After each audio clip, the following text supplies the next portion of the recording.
नमस्कार, मैं हूं पंकज भार्गव। कोरोना काल में वायरस और इंसान की जंग चल रही है। इस वक्त तक भारत में 1,37,448 लोग कोरोना से बीमार हैं और 1,41,028 लोग कोरोना को हराकर जिंदगी जीने लगे हैं। लेकिन इस लड़ाई में अब तक 8,102 हिंदुस्तानियों की जान जा चुकी है। वक्त बहुत मुश्किल है। जिंदगी और मौत के बीच निर्णायक युद्ध चल रहा है। इस वक्त सब प्रधानमंत्री की बात सुनना चाहते हैं, जानना चाहते हैं कि आगे की लड़ाई कैसे लड़ी जाएगी। प्रधानमंत्री के पास क्या प्लान है। प्रधानमंत्री नरेंद्र मोदी ने 38 मिनट का मैसेज देश को दिया है। भविष्य को लेकर किंतु परंतु या फिर काश में उलझे हुए हैं तो बहुत गौर से प्रधानमंत्री को सुनिए, आपके सारे के सारे कंफ्यूजन दूर हो सकते हैं। নমস্কার, আশা করি আপনারা সবাই ভালো আছেন না। एक बड़ा काश हर भारतीय के मन में रहा है, मस्तिष्क में रहा है। ये काश क्या है? काश हम मेडिकल इक्विपमेंट के क्षेत्र में आत्मनिर्भर होते। काश को हकीकत में बदलने के मिशन का विजन डॉक्यूमेंट प्रधानमंत्री ने देश के सामने रखा। नए प्रयोग का नया गोल सेट कर दिया। दान से काम नहीं चलेगा, जुगाड़ करना होगा। ट्रैक रेडी है, टाइम परफेक्ट है, रेस शुरू है। अब सबको पछाड़ने के लिए दौड़ लगानी है। मन के हारे हार, मन के हारे हार, मन के जीते जीत। यानी हमारी संकल्प शक्ति, हमारी इच्छा शक्ति ही हमारा आगे का मार्ग तय करती है। जो पहले ही हार मान लेता है उसके सामने नए अवसर दूर दूर तक नजर नहीं आते हैं। लेकिन जो जीत के लिए निरंतर प्रयास करता है, एक दूसरे का साथ देते हुए आगे बढ़ता है, उसके सामने नए अवसर भी उतने ही ज्यादा आते हैं और अवसर भी सामने चले आते हैं। नरेंद्र मोदी की भविष्यवाणी से दुनिया रूबरू हुई, जिसमें आत्मनिर्भर भारत के निर्माण का मंत्र छिपा है। आपके हर सवाल का जवाब मौजूद है। नए भारत का विजन एकदम क्लियर है। भारत इंपोर्ट कम और एक्सपोर्ट ज्यादा करेगा। ऑर्गेनिक फार्मिंग का हब बनेगा इंडिया। सप्लाई चेन की अहम कड़ी होंगे किसान। शहर से गांव तक होगी स्वदेशी फैक्ट्री। ग्लोबल सप्लाई चेन में भारत का बड़ा रोल। मोदी को फुल कॉन्फिडेंस है, क्योंकि 130 करोड़ हिंदुस्तानियों की शक्ति के आगे दुनिया का कोई टास्क इम्पॉसिबल नहीं। इसे सरल शब्दों में समझिए। आज देश एक साथ कई फ्रंट पर लड़ाई लड़ रहा है। मल्टीपल चैलेंज सामने हैं। लड़ाई सिर्फ कोरोना से नहीं, बल्कि साइक्लोन से, बार बार आ रहे छोटे भूकंप से, बड़े हादसों से, टिड्डी के हमलों से तो आर्थिक फ्रंट पर लड़ रहा है। लेकिन हर कसौटी पर देश चुनौतियों के सामने खरा उतर रहा है। ऐसे तमाम फ्रंट्स पर हम सभी एक साथ मिलकर के लड़ रहे हैं। कभी कभी समय भी हमें परखता है, समय भी हमारी कसौटी करता है, परीक्षा लेता है। कई बार अनेक कठिनाइयां, अनेक कसौटियां एक साथ आ जाती है। लेकिन हमने ये भी अनुभव किया है कि इस तरह की कसौटी में हमारा कर्तृत्व, हमारा कृतित्व उज्जवल भविष्य की गारंटी भी लेकर के आता है। किसी कसौटी से हम कैसे निपट रहे हैं, मुश्किलों से कितनी मजबूती से लड़ रहे हैं, ये आने वाले अवसरों को भी तय करता है।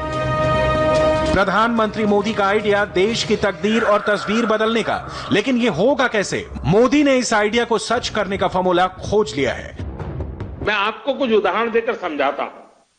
जैसे भारत में हमने एलईडी बल्ब का एक बहुत बड़ा अभियान चलाया। अभी एलईडी बल्ब अपने आप में एक बड़ा प्रेरक उदाहरण है। 5-6 वर्ष पहले एक एलईडी बल्ब 350 रुपये से भी ज्यादा में मिलता था। आज वही बल्ब 50 रुपये तक में मिल जाता है। आप सोचिए, कीमत कम होने से देश भर में करोड़ों करोड़ों की संख्या में एलईडी बल्ब घर घर पहुंचे हैं, स्ट्रीट लाइट्स में लग रहे हैं।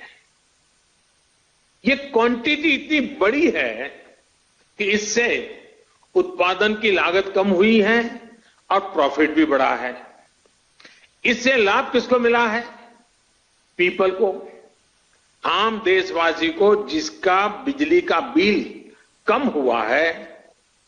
एक मोटा मोटा अंदाज में लगा सकता हूं, आज प्रतिवर्ष एवरी ईयर देशवासियों के करीब करीब 19,000 करोड़ रुपए बिजली के बिल में एलईडी की वजह से बच रहे हैं। 19,000 करोड़ रुपए आपके जेब में बचना, ये बचत गरीब को हुई है, ये बचत देश के मध्यम वर्ग को हुई है और लगातार होने वाली है। प्रधानमंत्री ने जिस एक्सपेरिमेंट का एक सैंपल मॉडल समझाया, इस मॉडल की ताकत कोरोना काल में पूरी दुनिया ने देखी। कोरोना युद्ध में 2 करोड़ पीपीई किट की demand, 2 crore 22 lakh PPE kit का ऑर्डर दिया गया।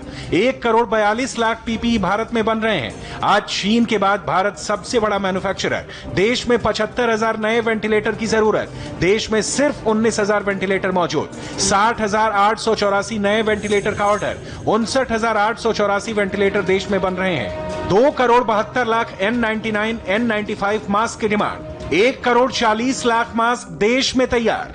देखते हैं परिवार में भी संतान, बेटा हो या बेटी, 18-20 साल का हो जाता है तो मां बाप उसे सबसे पहले कहते हैं कि अपने पैरों पर खड़े रहना सीखो। कोरोना क्राइसिस आज भारत के लिए कैसे टर्निंग पॉइंट साबित हो सकता है, प्रधानमंत्री ने इसकी संपूर्ण व्याख्या की।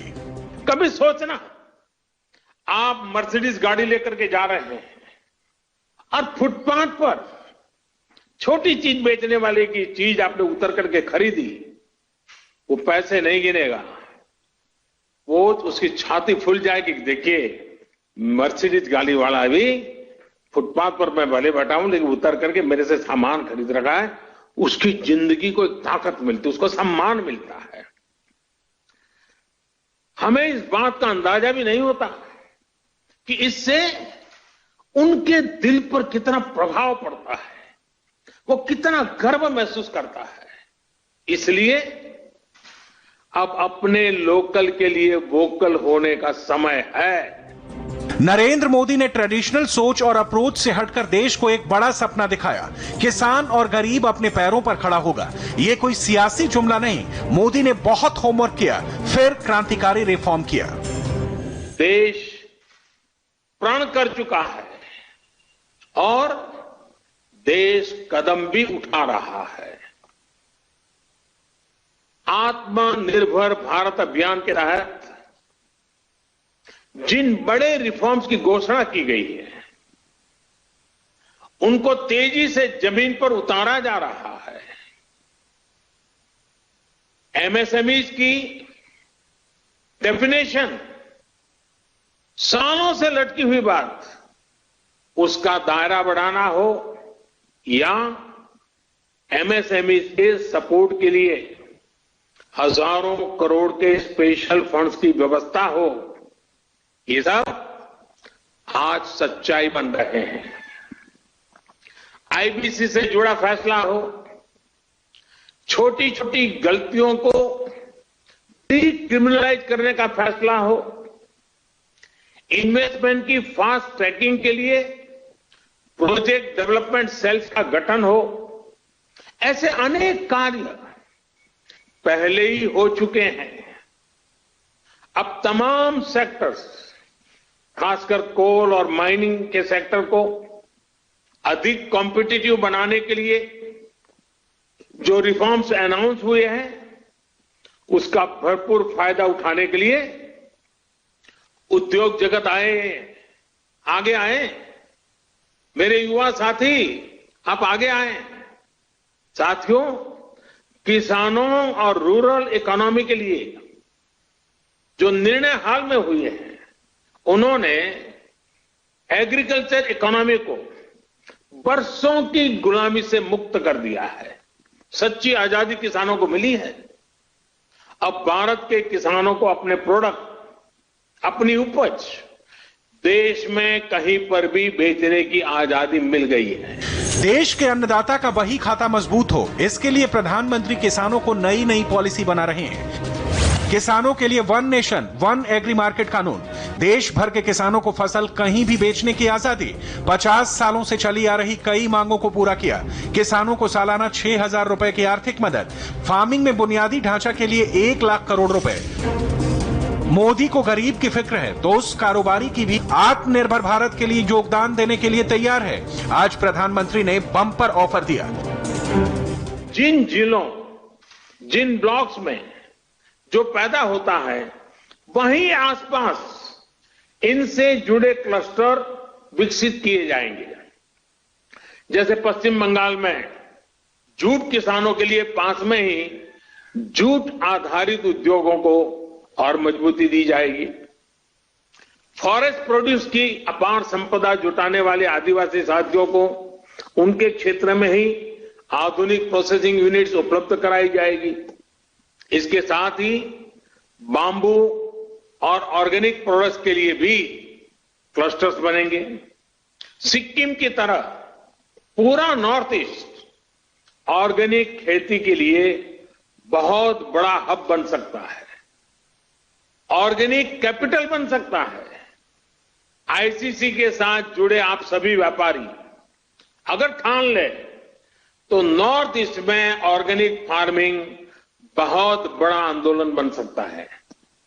आप उसकी ग्लोबल पहचान बना सकते हैं। आप अगर चाहें तो ऑर्गेनिक प्रोडक्ट को लेकर के ग्लोबल मार्केट पर छा सकते हैं। मोदी ने बोल्ड डिसीजन की डिटेल बताई और बोल्ड इन्वेस्टमेंट का रूट दिखाया। बंगाल के जूट बिजनेस में अपार संभावना, नॉर्थ ईस्ट में ऑर्गेनिक खेती में इन्वेस्टमेंट, सिक्किम 100% ऑर्गेनिक खेती का स्टेट। 5 सालों में सरकार ने 1632 करोड़ की मदद की। आयात होने वाले सामान का भारत में निर्माण। आपको इस हिसाब से समझना होगा कि मोदी के मिशन 2022 तक भारत कहां पहुंचेगा, उसकी लंबी लकीर प्रधानमंत्री ने खींची। मुसीबत की दवाई,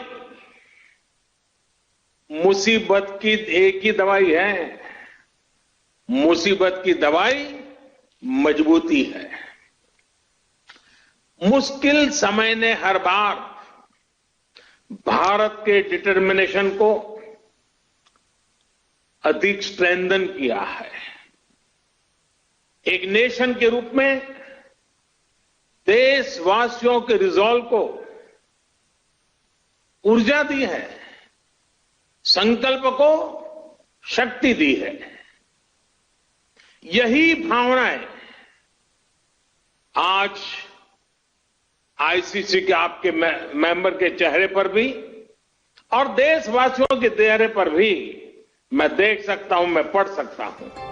प्रधानमंत्री का फोकस देश भर के छोटे छोटे कारोबारियों को मजबूत करना है, लेकिन अगर देश का नौजवान बिजनेस सेटअप लगाना चाहता है या फिर अपने कारोबार को बढ़ाना चाहता है, उसके लिए प्रधानमंत्री के पास पूरा रोड मैप है। जीईएम ने पीपल को सरकार के साथ जुड़कर प्रॉफिट कमाने का एक अवसर दिया है।